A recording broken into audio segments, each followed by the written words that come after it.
नमस्कार दोस्तों, आपका हमारे चैनल इंडियन जॉब्स टुडे में बहुत बहुत स्वागत है। तो दोस्तों, जैसा कि मैंने आपको एक वीडियो इस पे के ऊपर मैंने बनाई भी थी जब अप्रेंटिसशिप आई थी, और मैंने कहा था कि 30 तारीख तक जो है इसका रिज़ल्ट आ सकता है। तो 30 तारीख तक जो है इसकी मेरिट लिस्ट और रिज़ल्ट आ चुका है।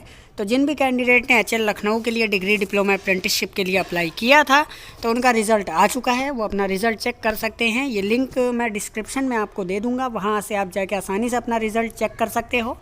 तो यहाँ पे आप जैसा कि देख भी सकते हो कि ये डिग्री डिप्लोमा अप्रेंटिसशिप 2021, और यहाँ पे मैं आपको दिखा देना चाहता हूँ कि जो पहला है आपका important notice for provisionally selected candidate, तो इनके लिए है। तो जो भी सेलेक्टेड कैंडिडेट है उनके लिए ये नोटिस है, वो ज़रूर पढ़ लेंगे।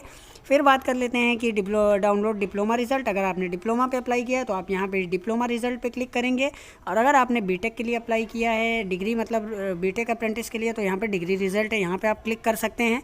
उसके नीचे आपका EWS फॉर्मेट है। तो जो भी कैंडिडेट EWS से बिलोंग करते हैं, EWS कैटेगरी में आते हैं, उनके लिए ये फॉर्मेट देख लेना ज़रूरी है। यही फॉर्मेट आपका होना चाहिए आरक्षण के लाभ के लिए आपके। फिर नेक्स्ट हम नीचे आ जाते हैं दोस्तों, और यहाँ पे हम दिखा देते हैं आपको मेरिट कट ऑफ है। तो हम मेन पॉइंट की बात करते हैं। मेरिट कट ऑफ है यहाँ पे, तो टोटल यहाँ पे आपको जो है 5 पॉइंट दिए हुए हैं। तो यहाँ पे हम पहले बात कर लेते हैं डाउनलोड डिग्री डिप्लोमा रिज़ल्ट की। तो पहले हम जो है एक कोई इनमें से करके देख लेते हैं। तो डिप्लोमा रिज़ल्ट हम डाउनलोड कर लेते हैं, और दोस्तों ये डाउनलोड होने के बाद ओपन हो जाएगा। तो आप देख सकते हो कि provisionally selected diploma apprenticeship candidate, यहाँ पे आप देख सकते हो ब्रांच वाइज रिज़ल्ट दिया हुआ है सबका। जैसे सिविल का दिया है, CSIT का दिया है, इलेक्ट्रिकल का दिया है, इलेक्ट्रॉनिक्स का दिया है, इंस्ट्रूमेंटेशन का दिया है, मैकेनिकल का दिया है, और यहाँ पे आपका जो है लास्ट में MOM SP का दिया है। तो यहाँ पे मैं आपको दिखा देता हूँ सिविल का। आप देख सकते हो ये है सिविल का, और बहुत ही कम सीटें थी तो बहुत कम कैंडिडेट को सिलेक्ट किया है। यहाँ पे लगभग आपका जो है 29 या 30 होगा इनका CSIT का। ये रिज़ल्ट CSIT का है, तो इसमें आप अपना रोल नंबर चेक कर सकते हो, रजिस्ट्रेशन नंबर। और ये आपका ऐसे ही इलेक्ट्रिकल का है, ऐसे ही नीचे सारी ब्रांचों का दिया हुआ है दोस्तों। तो ये हो गया आपका कि डिप्लोमा का रिज़ल्ट। अब बात कर लेते हैं, बैक आ जाते हैं और हम देख लेते हैं डिग्री का रिज़ल्ट। तो डिग्री का रिज़ल्ट हमारा डाउनलोड हो गया, और कुछ ऐसे आपका सामने आ जाएगा। बहुत कम सीटें थी दोस्तों ग्रेजुएट अप्रेंटिस की। तो यहाँ पे भी आप देख सकते हो कि जो है ब्रांच वाइज रिज़ल्ट यहाँ पे दिया गया है। तो यहाँ provisionally selected degree apprentice candidate. फिर यहाँ पे आप देख सकते हो कि ब्रांच जो है सिविल का है आपका। सिविल के सिर्फ 4 सीट पे कैंडिडेट हैं, और सिविल के सिर्फ 4 कैंडिडेट हैं।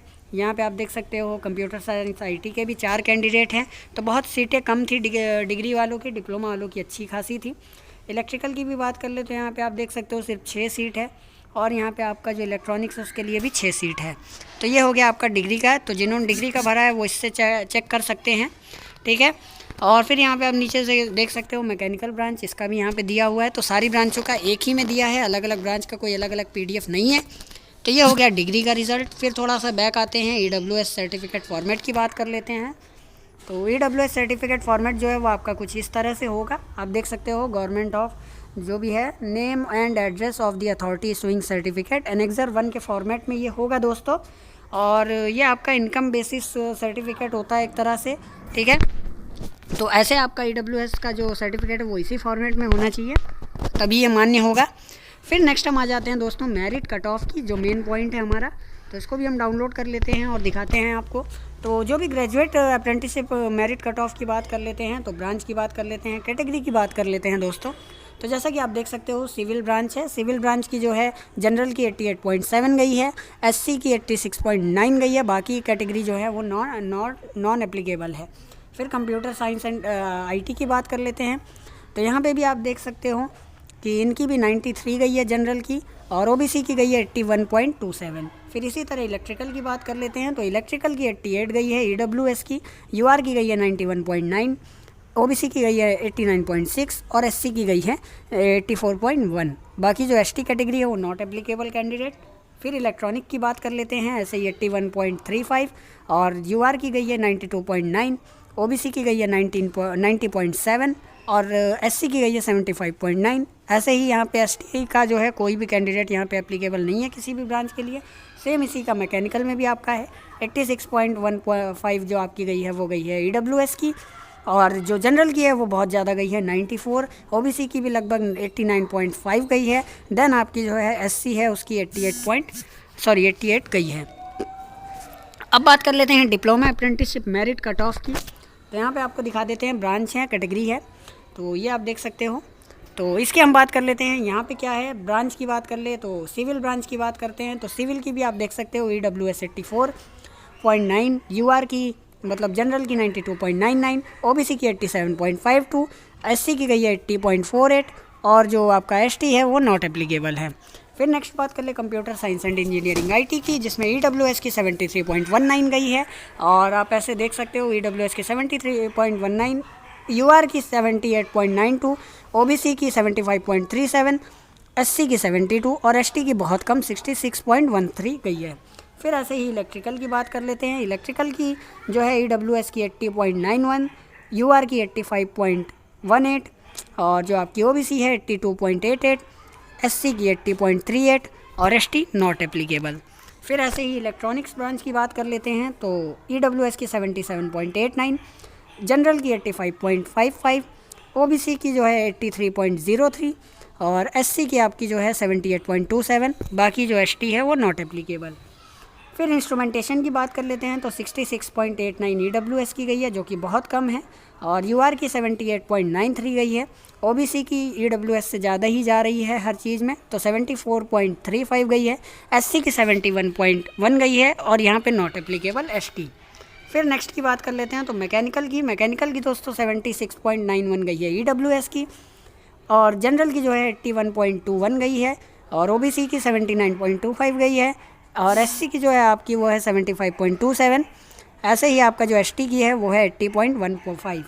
फिर यहाँ पे MOMSP की बात कर लेते हैं दोस्तों तो 73.09 गई है EWS की और UR की गई है 77.51, OBC की गई है 75.3, SC की गई है 67.88 और ST कैंडिडेट नॉट एप्लीकेबल। तो ये आपका जो है कुछ इस तरह से मेरिट गई है, आप लोग भी चेक कर लीजिएगा। बाकी जो आपका जो हॉरिजॉन्टल रिजर्वेशन होता है दोस्तों वो इसी मेरिट लिस्ट में दे दिया गया है, मतलब EWS और हैंडीकैप का जो अलग से मेरिट है वो नहीं आएगी, जो है इसी में इन्होंने दे दिया है। ठीक है दोस्तों, तो हॉरिजॉन्टल रिजर्वेशन के हिसाब से ये मेरिट तैयार की गई है।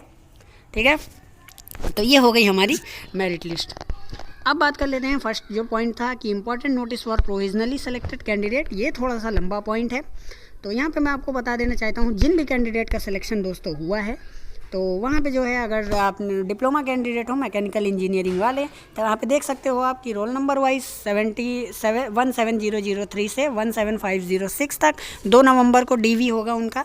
और यहाँ पे फिर नेक्स्ट की बात कर लेते हैं दोस्तों तो DV का बता रहे हैं हम आपको। और फिर जो आपका रजिस्ट्रेशन नंबर है 170508 से लेके 170930 तक का वो आपका 3 नवंबर को होगा। फिर डिप्लोमा कैंडिडेट इलेक्ट्रिकल इंस्ट्रूमेंटेशन वालों का साथ में हो जाएगा सबका 4 नवंबर 2020 को। मैकेनिकल का 2 दिन इसलिए हो रहा है, मैकेनिकल के कैंडिडेट ज़्यादा थे, मैकेनिकल की सीट्स भी वहाँ पे ज़्यादा थी। फिर यहाँ पे ऐसे ही डिप्लोमा कैंडिडेट की बात कर लेते हैं तो सिविल और जो आपका कंप्यूटर साइंस और MOMSP है उनका भी एक साथ हो जाएगा। उनका हो जाएगा दोस्तों 5 तारीख को हो जाएगा, 5 नवंबर 2020 को सुबह के 9 बजे। तो इस सुबह के 9 बजे DV का टाइम है, ये सब लोग याद रखना। डिग्री कैंडिडेट की बात कर लेते हैं तो 6 नवंबर 2020 को सुबह के 9 बजे होगा। तो जितने भी बीटेक वाले हैं उनका 6 नवंबर सुबह के 9 बजे होगा क्योंकि बीटेक के कैंडिडेट काफ़ी कम हैं। फिर यहाँ पे बात कर ले तो जो भी आपका जो है 10 यहाँ पे बोला है कि जितने भी डिग्री डिप्लोमा कैंडिडेट हैं और अगर अदर स्टेट के हैं तो उनको जो है DV के लिए 10 नवंबर तक का यहाँ पे छूट दी जा सकती है। वेन्यू की बात करें तो technical training centre accessories division Hindustan aeronautics limited Lucknow में है। ये वेन्यू है, ये आपका वेन्यू एक बार देख लीजिए, technical training centre accessories division Hindustan aeronautics limited Lucknow. ठीक है, फिर यहाँ पे नीचे बात कर लेते हैं दोस्तों तो candidate are required to bring following document. क्या क्या डॉक्यूमेंट आपको लेके जाने हैं तो हाई स्कूल का सर्टिफिकेट जिसमें कि डेट ऑफ बर्थ आपका एज अ प्रूफ मान लिया जाएगा और हाई स्कूल की मार्कशीट। फिर बाद में बात कर ले तो जो है आपका सर्टिफिकेट ऑफ इंटरमीडिएट, देन आपका जो है यहाँ पे इंटरमीडिएट का मार्कशीट और सर्टिफिकेट अगर एप्लीकेबल है तो, जिन्होंने इंटर नहीं लगाया है तो वो यहाँ लेके नहीं जा सकते हैं, लेके नहीं जाएंगे। और फिर आपका जो है डिप्लोमा या जो आपका बीटेक है उसकी सारी मार्कशीट, सारे सेमेस्टर की मार्कशीट, ठीक है, उसी के साथ हाई स्कूल इंटर तो है ही। और फिर अगर यहाँ पे बात कर लेते हैं कि रिज़ल्ट आपका अवेटेड है दोस्तों तो आपको जो है प्रोविज़नल सर्टिफिकेट अवार्डेड जो भी होगा वहाँ से इंस्टीट्यूशन से वो मतलब मिला होगा तो वो यहाँ पे आपको लगाना है। फिर यहाँ पे थोड़ा सा नीचे आ जाते हैं और अगर बात करें कास्ट सर्टिफिकेट, पीएच सर्टिफिकेट की, तो अगर आपकी कास्ट एप्लीकेबल है और पीएच सर्टिफिकेट एप्लीकेबल है तो आपको लेके जाना है। फिर यहाँ पे थोड़ा सा बात कर लेते हैं कैंडिडेट अप्लाइज अंडर इकोनॉमिकली। तो जिन्होंने ईडब्ल्यूएस के लिए अप्लाई किया है, ईडब्ल्यूएस का अभी मैंने आपको फॉर्मेट दिखाया था, उसी फॉर्मेट में आपको जो है ईडब्ल्यूएस का बेनिफिट मिलेगा यहाँ पे दोस्तों। तो ईडब्ल्यूएस का ज़रूरी है लेके जाना। अगर आप ईडब्ल्यूएस में आ रहे हो और ईडब्ल्यूएस सर्टिफिकेट नहीं लेके जाते हो तो आपको डीवी से बाहर कर दिया जाएगा। देन यहाँ पे बात कर लेते हैं दोस्तों copy of HL application for degree. और जो आपने एचएल का एप्लीकेशन फॉर्म भरा था उसकी यहाँ पे एप्लीकेशन फॉर्म की कॉपी लगेगी, ज़रूर लगेगी यहाँ पे, डिग्री या डिप्लोमा जिसमें भी आपने भरा था। फिर यहाँ पे थोड़ा सा हम नीचे आ जाते हैं और जो आपका RD80 वाला था दोस्तों, RD80 नहीं सॉरी BOAT वाला था, जो आपका 90 अप्रेंटिसशिप एक्ट के तहत जो आपका MHRD पोर्टल वाला रजिस्ट्रेशन था वो भी आपको लेके जाना है दोस्तों। तो यहाँ पे जो भी आपका MHRD वाला था वो आपको जो है एप्लीकेशन ज़रूर लेके जाना है, उसकी प्रोफाइल लेके ज़रूर जानी है वहाँ पे, क्योंकि उसी नंबर से आपका फ्यूचर में सारे काम होंगे। फिर यहाँ पे दोस्तों TA DA आपको नहीं दिया जाएगा, तो ये आपको खुद से अरेंज करना है। DV के लिए किसी भी तरह का TA DA नहीं दिया जाएगा। और candidate not attending document verification will be considered not interested and candidate deemed rejected. तो जो भी DV में मतलब अगर अब्सेंट हो जाते हैं या अटेंड नहीं करते हैं तो उनका जो है रिजेक्ट कर दिया जाएगा, अभ्यर्थिता जो उनकी होती है, कैंडिडेचर जो होता है वो रिजेक्ट कर दिया जाएगा। फिर यहाँ पे बात कर ले तो अप्रेंटिसशिप इंगेजमेंट फॉर 1 ईयर। तो यहाँ पे जो है 1 साल की आपकी अप्रेंटिसशिप होनी है, 1 साल की होनी है दोस्तों। और उसमें आपको किसी भी तरह का जो है जॉब प्रोवाइड नहीं की जाएगी, ये आपको पहले से पता होना चाहिए, क्योंकि जो अप्रेंटिस एक्ट 1961 है उसके तहत आपको कोई भी तरह की जॉब नहीं मिलेगी, बस 1 साल की आपकी ट्रेनिंग होगी। फिर यहाँ पे लास्ट पॉइंट देख लेते हैं जो कि है date of joining for apprenticeship training will be intimated in provisional offer of apprenticeship. तो ये आपको बाद में बता दी जाएगी। फ़िलहाल आपका जो है 2 तारीख से 6 तारीख तक का, मतलब 2 नवंबर से आपका और 6 नवंबर तक जो है आपका DV की प्रोसेस होनी है। किसका कब है ये मैंने बता दिया, ठीक। अब आपको इस वेबसाइट को मैं दे दूँगा डिस्क्रिप्शन में, और इस वेबसाइट पे जाकर अपना जो भी आपका डिप्लोमा से भरा है या रिज़ल्ट डिग्री से है वो चेक कर सकते हो। EWS में आते हो तो उसका सर्टिफिकेट फॉर्मेट चेक कर सकते हो, मेरिट कट ऑफ चेक कर सकते हो, और जो इम्पॉर्टेंट इंस्ट्रक्शन जो मैंने अभी बताया वो आप एक बार खुद से भी देख सकते हो। तो दोस्तों अगर वीडियो पसंद आया तो वीडियो को लाइक कीजिएगा, चैनल को सब्सक्राइब कीजिएगा, हमें थोड़ा सपोर्ट कीजिएगा। हम ऐसे ही अच्छे वीडियोज़ लाते रहते हैं। जय हिंद।